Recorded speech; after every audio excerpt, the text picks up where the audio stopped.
local family.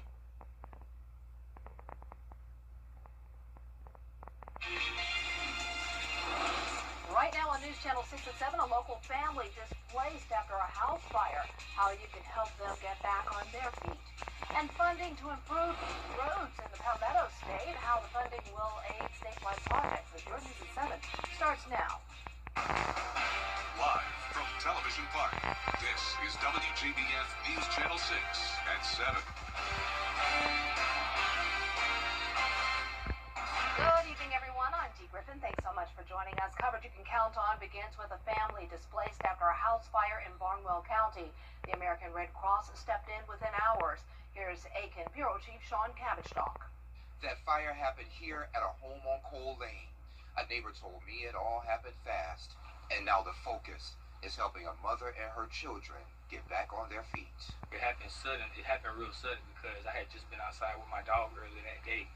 So, you know, it really just was a thing that happened real quick. Red Cross volunteers are helping the family with food, clothing, shelter, and other resources. I hate that happened with her and her kids. And she been living it for so long, you know what I'm saying? One neighbor who did not want to be identified was there just after the blaze started. I just, you know, seen the mother of the kids and all of them, you know, coming out the house, and you know, she driving further away with her vehicle.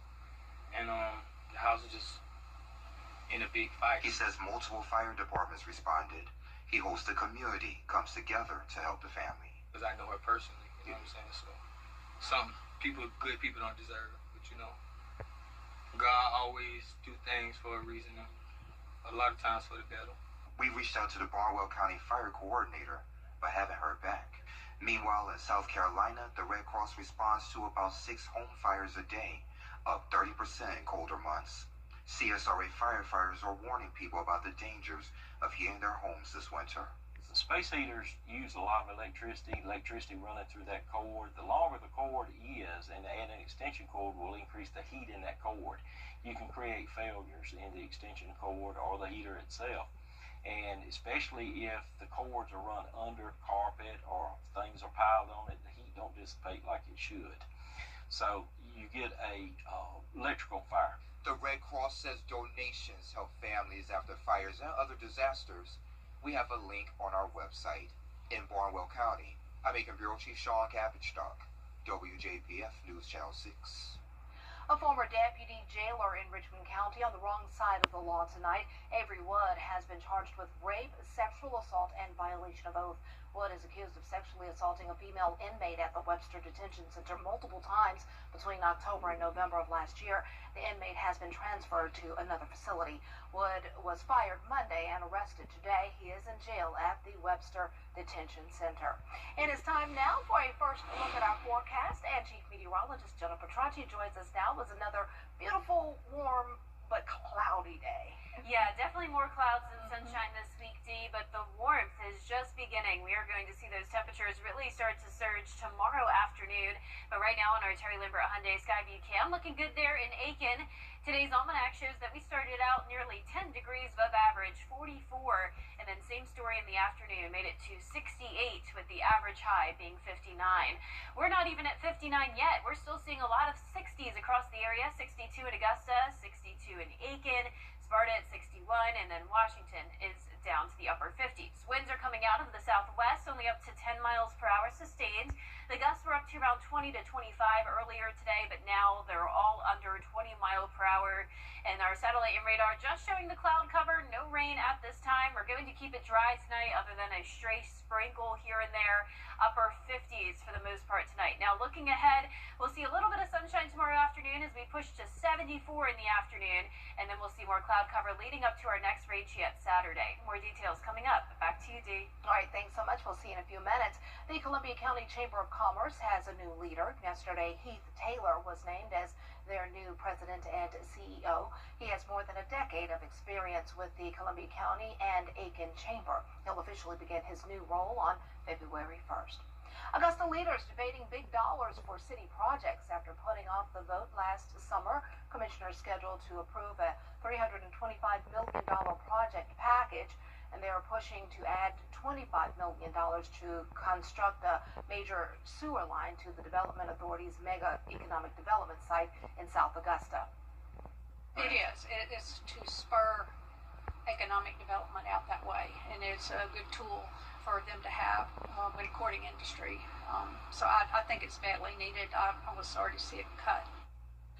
The proposal's biggest ticket item is $85 million to create 300 new beds at the Webster Detention Center. The plan to vote on the sales tax packages in May, and the commission has been voting up until this minute, and we are awaiting word on their exact decision. So be sure to tune in tonight at 11. We'll have a full look at what they decide about the budget. Well, a road project about to get underway SPLOS, I should say, back to Richmond County, about the SPLOS. We'll have that for you tonight. About to get underway in Aiken County, the South Carolina DOT will be repairing the Sandbar Ferry Road Bridge over the Savannah River. One westbound lane over the bridge will be closed, and westbound traffic will merge into one lane. Work is expected to begin on Monday. Governor Henry McMaster announced that his 2026 executive budget will include a request for an additional $1.1 billion to keep road projects on schedule. Ripley Simone reports. Governor McMaster says the new surplus money will keep road projects moving and on schedule despite inflation and rising construction costs. Projects like the widening of I-26 and I-95, whose costs have increased the past 3 years. The governor's announcement comes after a request from SCDOT's Secretary Justin Powell, who says inflation has affected the highway construction industry nationwide. Secretary Powell says the widening of Interstate 95 from the Georgia border to Point South has seen a 132% increase in construction cost. He also says the widening of Interstate 26 between Charleston and Columbia saw an increase of 50% from over $2 billion to $3 billion. Additional funding that Anna Peterson, who's traveling to Charleston, agrees is needed, but added that infrastructure funding should also come from developers. Secretary Powell says additional funding will also help DOT move forward with getting interstate widening projects for I-85 in Anderson and Oconee counties and I-77 in York and Chester shovel-ready in the next few years. Another example of funding uses is the DOT's ability to pave highway lanes. SCDOT reports that in 2017, using 1 penny of the state's gas tax, they could pave 114 miles. In 2025, SCDOT could only pave 87. Truck driver Josh Griffin, who commutes on I-85 frequently, told us that repaving should be a big priority. The potholes along the roads have messed his truck up. In the last 4 years, Governor McMaster and the General Assembly have approved state budgets that contained $1.4 billion in funding for new construction and improvements to state roads and interstates. In Anderson County, Ripley Simone. And Governor McMaster says he will release his executive budget for the 2026 to 2027 fiscal year in the coming days. And I want to give you an update about the Augusta-Richmond County budget, the SPLOS vote. It did pass. Our George Escala just gave me the information. It passed today, and it's for $375 million. And we will have more information as George provides it. That will come your way tonight at 11. Well, coming up, a rare case against an officer accused of not doing enough during a school shooting. We'll have the opening statements up next. Hey there, I'm Renee Miller with... It's feeling like spring out there with dry weather for now, but we will have a decent chance of rain and maybe even a few thunderstorms on Saturday, and that will come with a cool down the next day. I'll have your full day first 6 forecast when we return. Next ET 101 with Golden Globe. Now, your most accurate forecast with WJBF Live 5/6. Welcome back. I hope you enjoyed your Tuesday. It was a cloudy and mild day, and right now on our Terry Lambert Hyundai Skyview cam, you can't tell, but it is very cloudy out there, and we do still have a breeze coming out of the southwest. 6 miles per hour, gusts up to around 15. We're sitting at 62 degrees with dew points in the middle 50s. Now around the CSRA, pretty consistent temperatures. Notice we're at 59 in Saluda, and then same thing in Swainsboro, and everyone else mostly in those lower 60s. So satellite and radar showing cloud cover all across the southeast ahead of this cold front. So this is a dry front, other than a few sprinkles here and there tonight into tomorrow morning. It's going to stay dry. We'll start out our day at 52 degrees, well above average, and also also above freezing. And then once we get into the afternoon, we will push all the way into the 70s, and the sun will come out just a little bit. So spring-like warmth this week across a good chunk of the nation. We're going to have this high pressure build in the area, and that will bring those near record warm temperatures. Now, as usual, though, whenever it gets abnormally warm, we have to think about storms and severe weather. And there is a marginal level 1 risk of that for Thursday across parts of the Midwest down to Texas, including the Mississippi River area down in Mississippi. And as for our future cast, we're going to be watching this cold front move through as we go into Saturday. But this is the first front tonight, and it's not going to do much other than bring us the cloud cover tonight. As it clears out tomorrow afternoon, once again, we'll see a little bit of sunshine, but clouds quickly move back in once we get into Thursday afternoon. And that's all thanks to this moisture coming in with a south wind ahead of our next system. So mostly cloudy skies expected Thursday and Friday, but we'll keep it dry. You can see this is going to be a powerful cold front, bringing a gusty wind threat over there towards the Mississippi Valley region. And then we're also going to see the possibility of even some spin-up tornadoes. Now, we'll start to lose its strength as it pushes into Georgia, but I do still think there's a chance of some severe storms. Now, once it gets to the CSRA, that chance of severe weather will start to dwindle down, and that's typical with these cold fronts. So here's Saturday at 1 p.m. As of now, our models keep it dry until then, but once we get to around 3 o'clock in the afternoon, rain starts to move in, some heavier downpours possible, some thunder and lightning, and I wouldn't be surprised if maybe our northwestern counties are put under that marginal risk of severe weather, but it shouldn't be a widespread issue across the entire CSRA. We have Border Bowl at 1 p.m. on Saturday, so I do have that chance of rain in the forecast. It'll be breezy with a southwest wind helping to warm us up into the middle 70s. Now, once that cold front pushes through, we're dropping to the 50s again, and all of next week looking much cooler. But our low temperatures tonight are going to be what our highs will be next week in the low to mid 50s. Highs tomorrow are going to be in the low to mid 70s. And here's that 10-day forecast. You can see the rain chance on Saturday, a few morning showers possible Sunday, and then another slight rain chance next Wednesday with those temperatures in the 50s and a freezing start to Monday morning. Now back to you, Dee. All right, thanks so much. We are just 4 days away now from Border Bowl 13, the CSRA's high school football all-star game, pitting the best players in our part of Georgia against the best players in our part of South Carolina. This year's game will take place at Harlem High School. Tickets are on sale now. Just scan the QR code that's going to appear on your screen in just a second. We also have the info at WJBF.com. All proceeds go to the Ronald McDonald House of Augusta. And we hope you join us for our Border Bowl preview special right here on News Channel 6 and our WJBF 6 Plus app. It's Friday night at 7:30 and re-airs on Saturday afternoon before the game at 12:30. Count on us to break down the storylines, sights, and sounds from both team practices and reveal the rosters.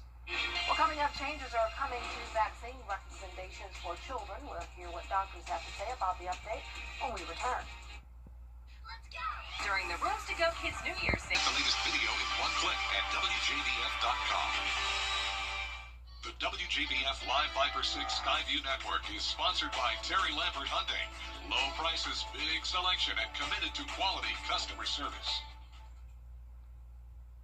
The state of Georgia is reporting some of the highest flu outbreaks in the nation. The Department of Public Health says 29 people have died from flu complications in the Peach State, which is nearly 1,600 having to go to the hospital since October. You know, unfortunately for Georgia, the percentage of Georgians getting flu shots are always not very good, and they're actually worse this year.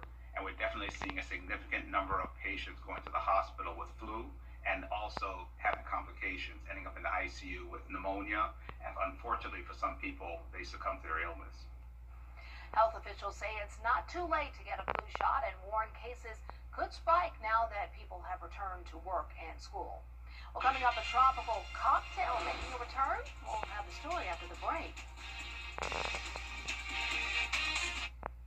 When it comes to choosing a lawyer after an accident, local experience matters. I'm Austin Jackson. I've been helping accident victims in Augusta, Aiken, and the entire CSRA for over 10 years, and I'm ready to help you right now. Call Austin Jackson, the Augusta guy. The New Year's sale is almost over. Hey, great. Black excellence. Its importance goes beyond just a single month each year. That's why News Channel 6 proudly presents Celebrating Black Excellence 365. Each month will highlight an individual or organization who inspires their community and improves the lives of people around them. If you know a deserving recipient, visit WJBF.com and fill out the nomination form. Celebrating Black Excellence 365, only on News Channel 6. We was riding down the highway, the logging truck turned, the logs came through, hit me in the head, and hit my daughter-in-law in the face. I had saw Austin's commercial on TV. I looked his number up on the internet, and he got right back to me.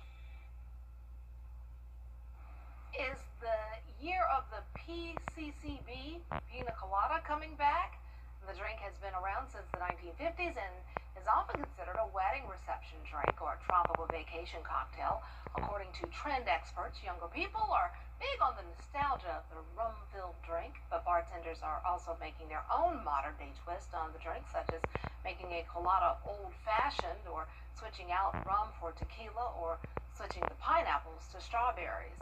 Interesting. Yeah, I mean, that's a classic. To me, it's not even nostalgic. I thought it was still very relevant today. But I haven't heard anything about a pina colada in so many years. So. Oh, really? Yeah, so it is to you. Mm-hmm. Yeah. I feel like I've had them. Yeah. You know, like whenever I'm in a tropical location, that's kind of like the go-to. Yeah. I don't like coconut, so it was never my go-to. Really? Mm-hmm. I like them. You know, strawberries in there, whatever. I drink it all. The pineapple's good, but I'm just not a coconut girl, so that's fair. I just never, when we go on vacations and stuff, I would never get them. When I go on my girls trips and stuff, never got them. Huh. But I'm glad you did and you enjoyed. Oh yeah, I mean, I love coconut. And, I mean, they're very tasty. Yeah, I'm a rum now. I like me some rum, but yeah. Just not in the pina colada. Yeah. Noted. All right, well, our forecast is showing some spring-like weather this week. Maybe not summertime weather exactly for a pina colada, but definitely warmer than normal for this time of the year. And then we'll also see a rain chance on Saturday. That will lead to a cool down early next week. So we do have that cold front coming through. That'll drop our temperatures from the 70s to the 50s. And don't you all run and tell my mother she drinks rum. Don't tell her. Our next news is at 11. Have a good night.